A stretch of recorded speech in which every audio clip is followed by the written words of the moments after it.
처음 이렇게 시간이 안 가는지 정말 버스 안에서 going 이불 속에서 going은 언제나 너에게 going. Assalamualaikum warahmatullahi wabarakatuh. Perkenalkan, nama saya Afizena Hakim, kelas 6A, nomor absen 5. Di sini saya akan menjelaskan apa yang dimaksud dengan perkembangbiakan vegetatif. Perkembangbiakan vegetatif adalah perkembangbiakan tumbuhan tanpa proses penyerbukan.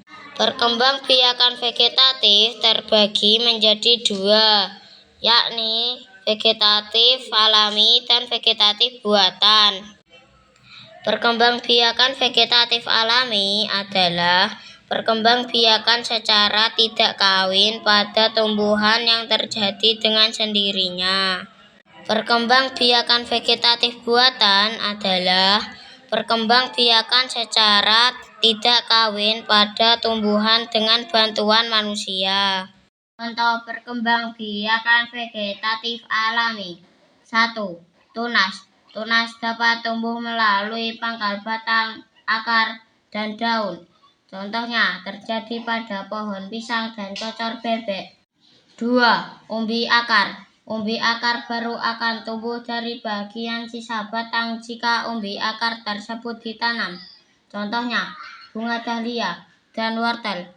3. Umbi batang. Umbi batang tumbuh dengan memasukkan batang tanaman ke dalam tanah untuk menyimpan cadangan makanan. Contohnya kentang, talas, dan umbi jalar. 4. Umbi lapis. Umbi lapis dengan daun yang berlapis berbentuk umbi. Contohnya bawang merah, bawang bombay, bawang putih, dan bunga tulip. 5. Geragi. Geragi adalah batang tumbuh mendatar di permukaan tanah. Contohnya tanaman arbei dan semanggi. 6. Akar tinggal. Akar tinggal atau rizoma adalah perkembangbiakan dengan batang yang tertanam dan tumbuh secara mendatar di dalam tanah. Contohnya bisa terjadi pada tanaman lengkuas, jahe, temulawak, kunyit, hingga kencur. 7. Spora. Spora adalah proses perkembangbiakan dengan spora yang berbentuk seperti biji kecil di bagian bawah daun. Contohnya bisa dilakukan di tanaman paku. 8. Membelah diri. Membelah diri adalah proses perkembangbiakan dengan membelah sel yang dimiliki.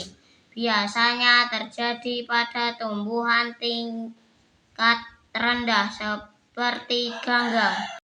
Perkembangbiakan vegetatif buatan. 1. Cangkok. Perkembangbiakan dilakukan dengan mengupas kulit batang dan membungkusnya dengan tanah agar tumbuh akar di bagian tersebut. Biasanya dilakukan pada pohon mangga, jeruk, dan jambu. 2. Okulasi.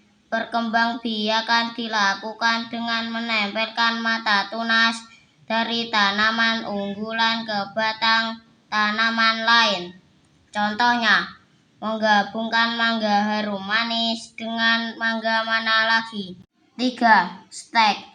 Perkembangbiakannya dilakukan dengan memotong bagian tumbuhan kemudian ditanam ke tanah. Contohnya cocor bebek, begonia, dan sri rezeki. 4. Merunduk. Perkembangbiakannya dilakukan dengan memasukkan batang tanaman ke dalam tanah hingga muncul tanaman baru. Contohnya tebu, apel, dan melati. 5. Mengenten. Perkembangbiakannya dilakukan dengan menggabungkan batang bawah dan batang atas dari dua tumbuhan yang sejenis. Contohnya pada jeruk, jambu, dan durian.